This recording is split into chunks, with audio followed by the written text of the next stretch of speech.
কারবালার প্রান্তরে কি ঘটেছিল। বিশ্বনবী সাল্লাল্লাহু আলাইহি ওয়াসাল্লাম পৃথিবীর জমিন থেকে যেদিন ওফাত হয়েছেন, ওফাতের সময় তিনি বলে যান নাই আমার পরে অমুক সাহাবী খলিফা হবে, অমুক খেলাফতের দায়িত্ব গ্রহণ করবে, এই ধরনের কোনো প্রকার তিনি ঘোষণা দিয়ে যান নাই। রাসূল সাল্লাল্লাহু আলাইহি ওয়াসাল্লাম সাহাবায়ে কেরামদেরকে একটি নির্বাচনের মুখে ফেলে দিয়ে তিনি ইন্তেকাল করলেন, দুনিয়ার জীবন শেষ করলেন। সাহাবায়ে কেরাম অভিজ্ঞ যারা ছিলেন ওনাদের পরামর্শক্রমে আবু বকর রাদিয়াল্লাহু তাআলা আনহু প্রথম খলিফা হিসেবে নির্বাচিত হলেন। সকলেই হযরত আবু বকর রাদিয়াল্লাহু তাআলা আনহুর হাতে বায়াত গ্রহণ করলেন। সুবহানাল্লাহ। ওনার যখন অন্তিম সময় এসে পৌঁছে গেল, আবু বকর রাদিয়াল্লাহু তাআলা আনহু উমর রাদিয়াল্লাহু তাআলা আনহুর নাম ঘোষণা করলেন, আমার যখন ইন্তেকাল হবে, আমার ইন্তেকালের পরে হযরত উমর খেলাফতের দায়িত্ব পালন করবে। সুবহানাল্লাহ। কারণ কি? বিশ্বনবী সাল্লাল্লাহু আলাইহি ওয়াসাল্লাম সাহাবায়ে কেরামের মাঝে কথা বলার সময় মাঝে মধ্যে বলতেন আনা আবু বকর ওয়া উমর। বিশ্বনবী সাল্লাল্লাহু আলাইহি ওয়াসাল্লাম বলতেন আনা ওয়া আবু বকর ওয়া উমর, আমি এবং আবু বকর এবং উমর রাদিয়াল্লাহু তাআলা। সুবহানাল্লাহ। সেই ইশারা থেকে আবু বকর রাদিয়াল্লাহু তাআলা ইজতিহাদ করে উমর রাদিয়াল্লাহু তাআলা কে মৃত্যুর পূর্বে দ্বিতীয় খলিফা হিসেবে ঘোষণা করে দিয়েছেন। সুবহানাল্লাহ। উমর রাদিয়াল্লাহু তাআলা যখন তিনার অন্তিম মুহূর্ত আসলো, ওই সময়ে তিনি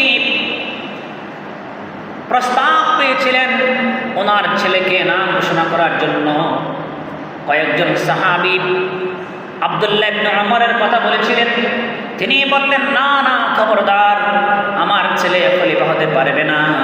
আমি 6 জন বিশিষ্ট একটি শূরা কমিটি করে দিলাম, ওই 6 জন যে সিদ্ধান্ত নেবে ওই সিদ্ধান্ত চূড়ান্ত সিদ্ধান্ত হবে। সুবহানাল্লাহ। উমর রাদিয়াল্লাহু তাআলা খুব বিচক্ষণ ছিলেন।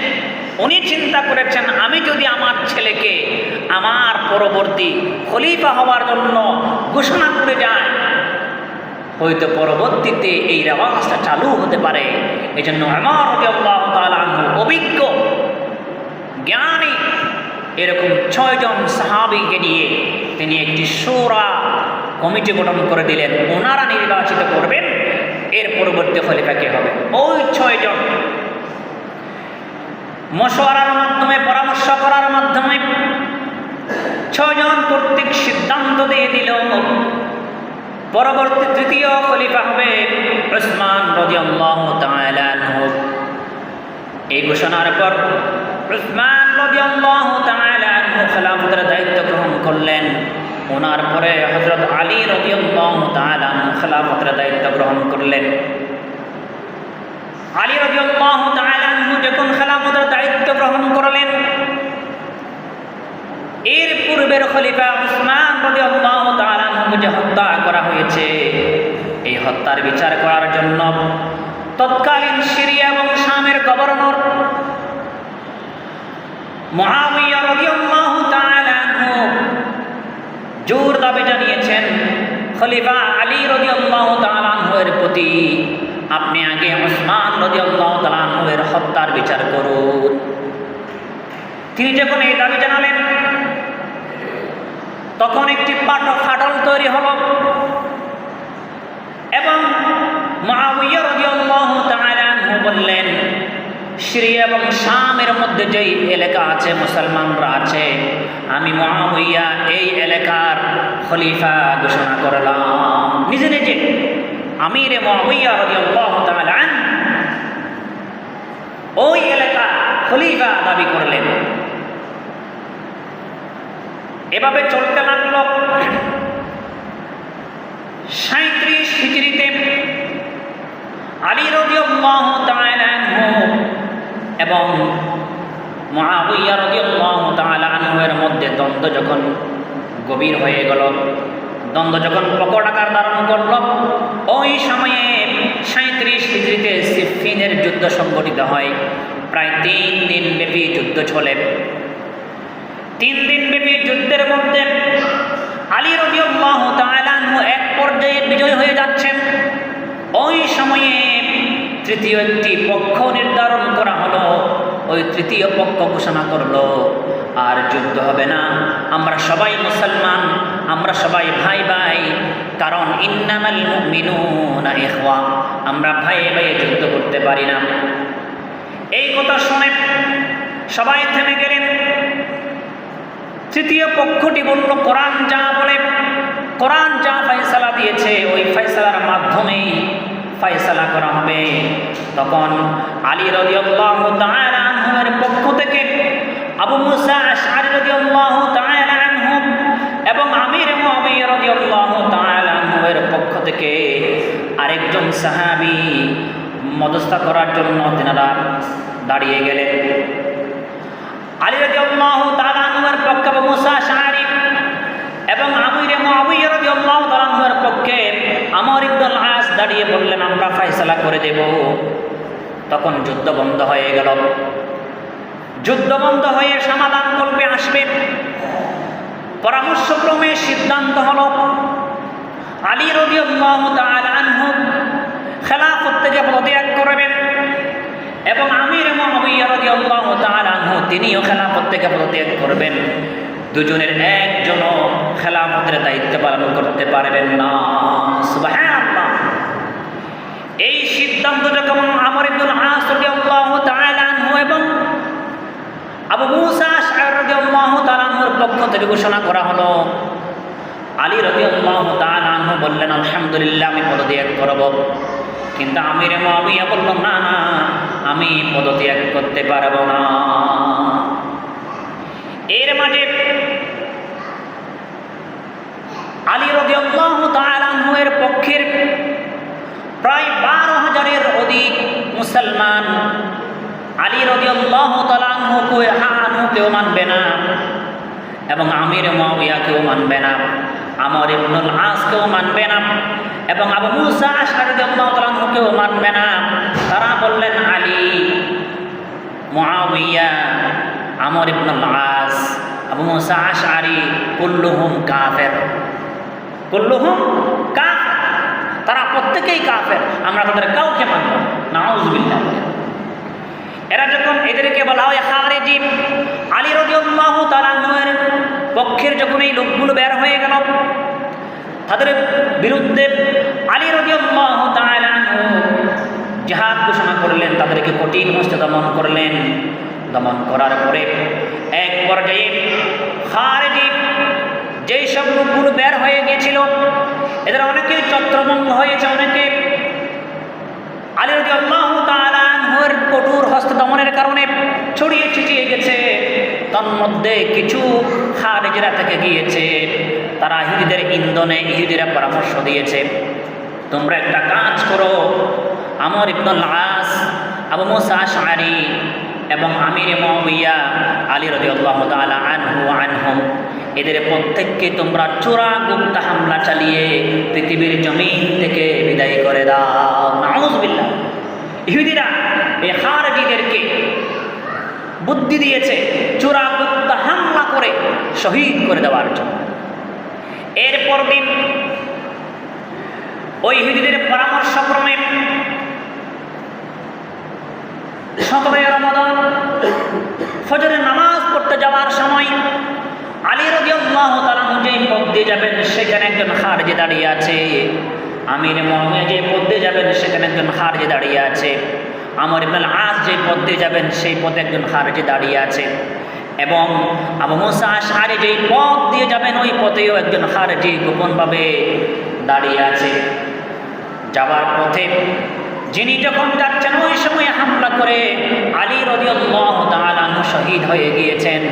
আমির মুআবিয়াকে হামলা করেছেন, তার শরীরে আঘাত পেয়েছে, উনি শহীদ হন নাই, বেঁচে গিয়েছেন। আমর ইবনে আল-আস রাদিয়াল্লাহু তাআলা আনহু যখন যাচ্ছেন তখন খারেজি হামলা করেছেন। ওই সময় ওনার গায়ে না পড়ে আরেকজন সাধারণ সাহাবীর গায়ে পড়ে ওই সাহাবী শহীদ হয়ে গিয়েছে।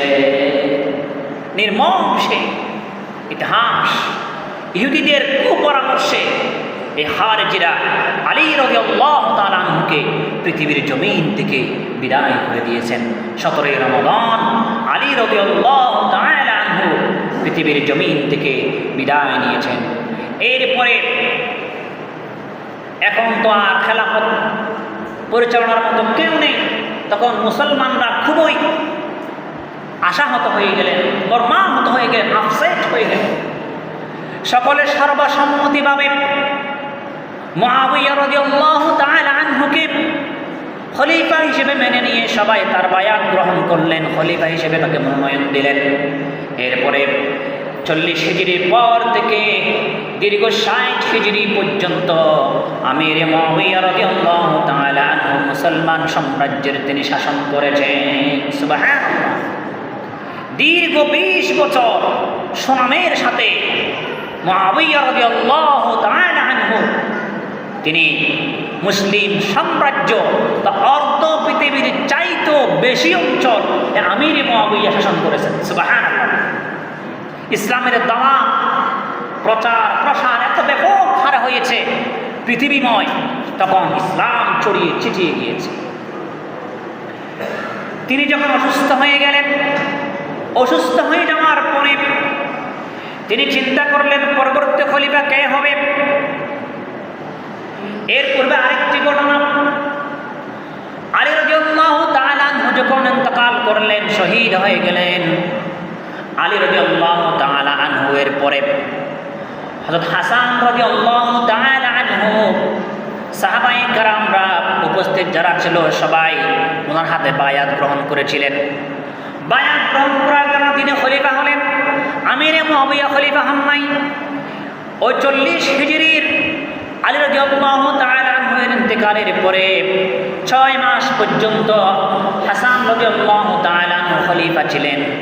এক পর্যায়ে তিনি দেখতে পেলেন আমিরে মুআবিয়া এবং হাসান রাদিয়াল্লাহু তাআলা আনহু এর মাঝে যখন দ্বন্দ্ব প্রকট হতে লাগলো, তখন হাসান রাদিয়াল্লাহু তাআলা আনহু চিন্তা করলেন আমিও মুসলমান, আমিরে মুআবিয়া তিনিও মুসলমান, আমি ওনার মতো একজন বয়স্ক সাহাবীর বিরুদ্ধে আমি হাসান মুসলমানদেরকে উস্কে দিতে পারি না। সুবহানাল্লাহ। নবী সাল্লাল্লাহু আলাইহি ওয়াসাল্লাম জীবদ্দশায় বলে গিয়েছিলেন আমার নাতি হাসান মুসলমানদের মধ্যে বড় একটি সংঘাত হবে, সেই সংঘাতকে আমার হাসান রাদিয়াল্লাহু তাআলা আনহু ওই সংঘাত তিনি থামিয়ে দিয়ে শান্তিপূর্ণ সমাধান দিয়ে দিবেন। সুবহানাল্লাহ।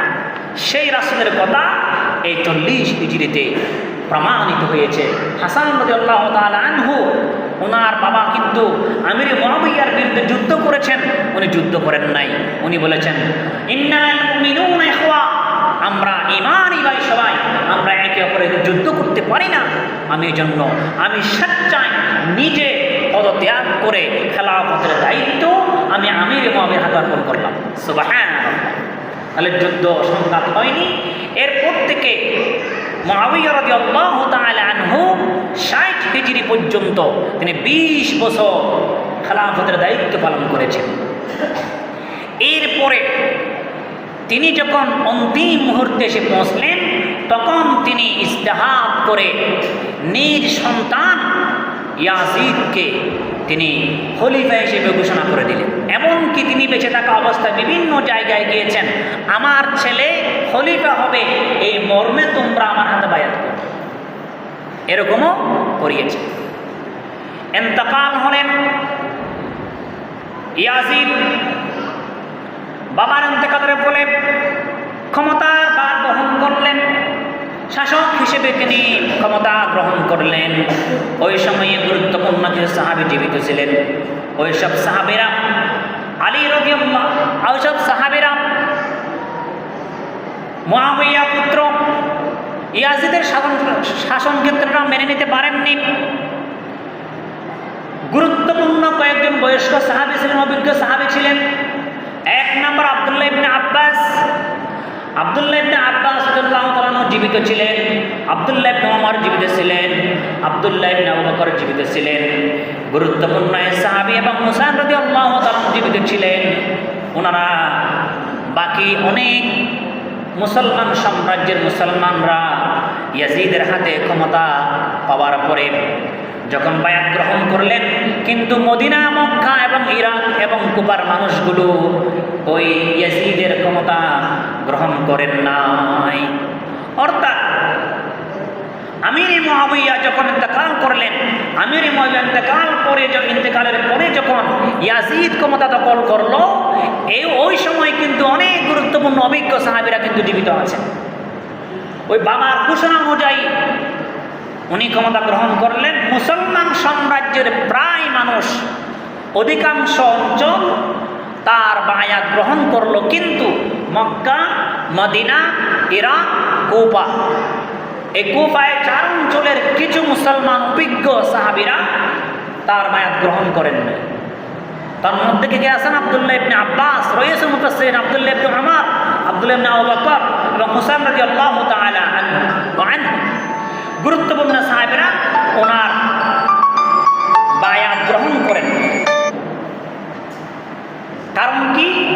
কারণ হলো আবার ওইদিকে কুফা থেকে মুসলমানরা বারবার চিঠি পাঠাচ্ছে যে হুসাইন রাদিয়াল্লাহু তাআলা আনহুর প্রতি, আপনি আল্লাহ রাসূলের নাতি, আপনার মতো যোগ্য মানুষ জীবিত থাকতে ইয়াজিদ কিভাবে ক্ষমতা দখল করে আমরা মেনে নেব না।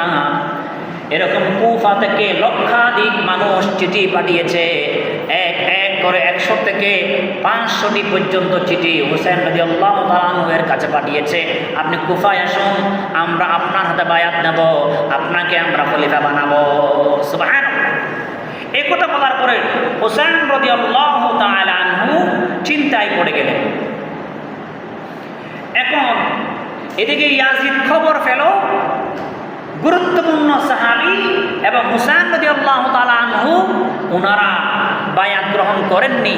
তখন তিনি মদিনার গভর্নরকে খবর পাঠালেন, আমার পক্ষ থেকে আপনি তাদেরকে যেভাবেই পারেন আমি বায়াত গ্রহণ করে নেন। ইয়াজিদকে খলিফা হিসেবে আপনার পক্ষ থেকে আপনি যেভাবেই পারেন বায়াত গ্রহণ করে নেন। কিন্তু ওই সাহাবায়ে কেরাম যাদের নাম বললাম ওনারা এবং হুসাইন রাদিয়াল্লাহু তাআলা আনহু অস্বীকৃতি যখন জানালেন, তখন উনি চাপ প্রয়োগ করলেন।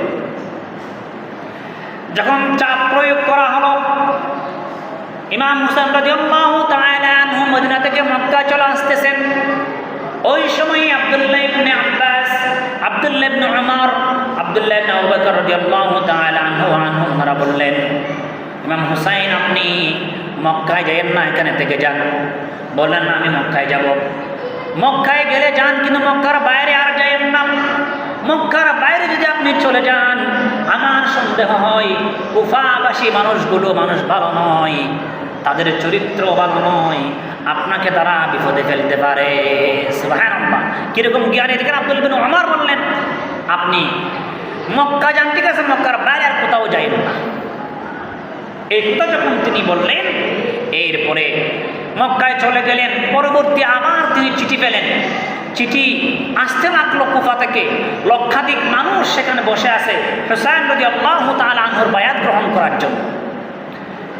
এরপরে এটা সত্য নাকি মিথ্যা যাচাই করার জন্য হুসাইন রাদিয়াল্লাহু তাআলা আনহু মুসলিম ইবনে আকিলকে পাঠালেন দূত হিসেবে, তুমি গিয়ে দেখো ওখানে আসলে বাস্তবতা আছে কি নাই। মুসলিম ইবনে আকিল রাদিয়াল্লাহু তাআলা আনহু কুফায় গিয়ে দেখলেন আসলেই অনেক মানুষ হুসাইন রাদিয়াল্লাহু তাআলা আনহুর হাতে বায়াত নেওয়ার জন্য বসে আছে। স্বয়ং মুসলিম ইবনে আকিলের হাতে এক বর্ণনায় 18,000, আরেক বর্ণনায় 40,000 মানুষ সবাই একত্রে বায়াত গ্রহণ করেছেন। কেউ কেউ বলেছেন 12,000 মানুষ বায়াত গ্রহণ করেছেন, আমরা হুসাইনকে খলিফা মানে নেব। একথা বলার পরে যখন সংবাদ ছড়িয়ে গেল, ইয়াজিদ যখন বুঝতে পারল এখানে হুসাইন রাদিয়াল্লাহু তাআলা আনহু হিজরত করবেন, কুফায় চলে যাবেন, তিনি তৎকালীন গভর্নর নোমান বিন বশিরকে পদচ্যুত করে দিলেন। কারণ তিনি জানেন নোমান বিন বশির নরম তরবিয়তের মানুষ, আমার পক্ষে তেমন ভূমিকা রাখবে না। তখন তিনি বসরার যে গভর্নর ছিল, ওই বসরার গভর্নরকে তিনি উবাইদুল্লাহ বিন যায়েদকে একসাথে তিনি কুফার গভর্নর বানাইয়া দিলেন এবং বলে দিলেন, উবাইদুল্লাহ বিন যায়েদ, তোমাকে আমি খলিফা 2 জায়গার বানিয়ে দিয়েছি গভর্নর, তুমি এখন তোমার যত শক্তি আর শক্তি প্রয়োগ করে ইমাম হুসাইনকে ঠেকাও। ইমাম হুসাইনকে তুমি কুফায় যেতে দিবে না এবং মুসলিম ইবনে আকিলকে তুমি গ্রেফতার। পাকড়াও শুরু হয়ে গেল।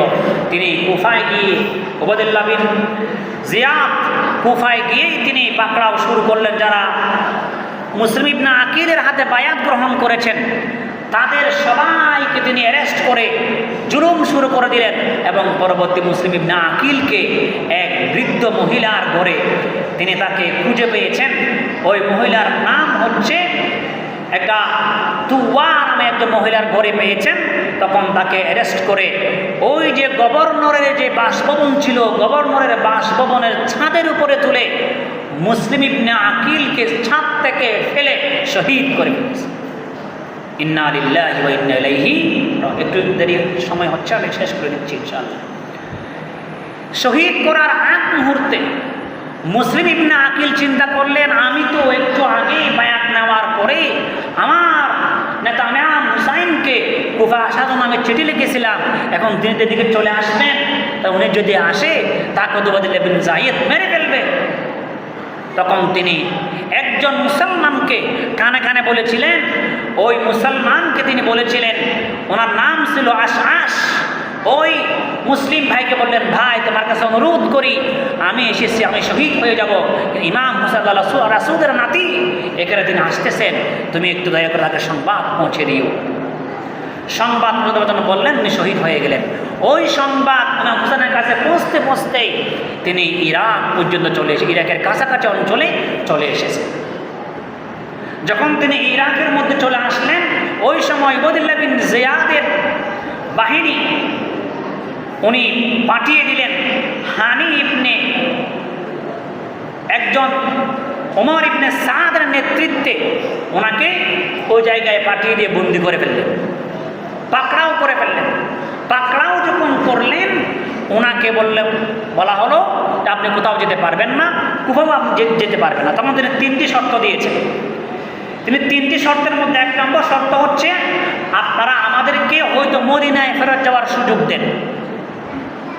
কার প্রস্তাব? ইমাম হুসাইনের প্রস্তাব। 2 নম্বর প্রস্তাব, যদি মদিনা যেতে না পারি তুরস্ক অথবা অন্য কোনো মুসলিম দেশের দিকে চলে যাওয়ার সুযোগ দেন। 3 নম্বর প্রস্তাব, অথবা যদি সেদিকে 2 দিকেও যাওয়ার সুযোগ না থাকে সরাসরি ইয়াজিদের কাছে আমাকে নিয়ে যান। বলেছেন না, যাওয়া যাবে। তারপরেও ওই উমর ইবনে সাদ ওই প্রস্তাবখানা উবাইদুল্লাহ বিন জিয়াদের কাছে পৌঁছালেন। তিনি সেটা চিন্তা করলেন, আসলে তো প্রস্তাব ভালো আছে, তাহলে আমরা গ্রহণ করতে পারি। ওই সময়ে উবাইদুল্লাহ বিন জিয়াদের একজন সহচর সামসা, আর কি না, তার পাশে কিছু সামসা থাকে না, উনি বললেন যে না, আপনি শত্রুকে এরকম কাছে পেয়ে ছেড়ে দিবেন, তাহলে আপনার কিন্তু ফদ যা আছে ওগুলো চলে যাবে, আপনার প্রমোশন হবে না। এই কথা শুনে বললেন, তাহলে তাকে হত্যা করো, নাউজুবিল্লাহ। 9 তারিখ 9 মুহররম, 9 মুহররমের দিন হুসাইন রাদিয়াল্লাহু তাআলা আনহু পরিবারের সদস্য 70, 72 বা 90 এরকম বর্ণনা আছে, ওনাদেরকে নিয়ে কারবালার প্রান্তরে এগিয়ে গেলেন এবং সেখানে 10 মুহররম দিন সকালে সাদ ইবনে ওমর ইবনে সাদের বাহিনী 4000 যোদ্ধা ওদেরকে নিয়ে সেখানে হামলা করলেন। হামলার এক পর্যায়ে গিয়ে এক এক করে সবাই শহীদ হয়ে গেলেন। শেষ পর্যায়ে হযরত হুসাইন রাদিয়াল্লাহু তাআলা আনহু মাটিতে লুটিয়ে পড়লেন দুর্বল হয়ে। ওই অবস্থায় আর কোনো যোদ্ধারা আর কোনো তীর নিক্ষেপ করে, সবাই ভয় পাচ্ছে। আল্লাহ রাসূলের নাতি, যেই রাসূল এই নাতির শরীরের মধ্যে চুমু খেয়েছেন, আদর করেছেন, তুলে নিয়েছেন, সেই নাতিকে আমরা হত্যা করতে পারি না। এটা দেখে সীমার কি করলেন, ওই সামসা সীমার বলল, তোমাদের কি হয়েছে, তোমাদের কি হয়েছে, তোমরা হুসাইনকে হত্যা করছো না কেন? তখন এ কথা শুনে একজন হত্যাকারী, ওনার নাম ছিল সিনান। সীমারের কথা শুনে সিনান নাহি নামক একজন কুলাঙ্গা ইমাম হুসাইনের শরীরে তীর নিক্ষেপ করে, বর্ষা নিক্ষেপ করে পৃথিবীর জমিন থেকে বিদায় করে দিয়েছেন। ইন্না লিল্লাহি ওয়া ইন্না ইলাইহি রাজিউন। এখন যে বিষয়টি আমরা উপনীত হলাম, মুসলিমদের মধ্যেই যুদ্ধ হয়েছে। এখানে প্রশ্ন থেকে যায়, যদি ইয়াজিদ কি সেটা আমরা বলার সুযোগ নাই, কিন্তু উবাদিল্লাহ বিন জিয়াদকে যিনি হুকুম দিয়েছেন পাকড়াও করার জন্য এবং যিনি তাকে শহীদ করেছেন, তিনি আবার তলোয়ারের মাথায়, বর্ষার মাথায় করে ইমাম হুসেনের কল্লাকে আমির মুআবিয়ার পুত্রের কাছে নিয়ে গিয়েছিল, ইয়াজিদের কাছে নিয়ে গিয়েছিল। তখনও তিনি কিছু বলেন নাই, হত্যাকারীকে শাস্তি দেন নাই। এর থেকে প্রতীয়মান হয় যে ইয়াজিদ হত্যাকারীদের যেহেতু বিচার করেন নাই, তিনি সেই হত্যাকে মৌনভাবে সমর্থন করেছেন। আল্লাহ তাআলা ভালো জানেন।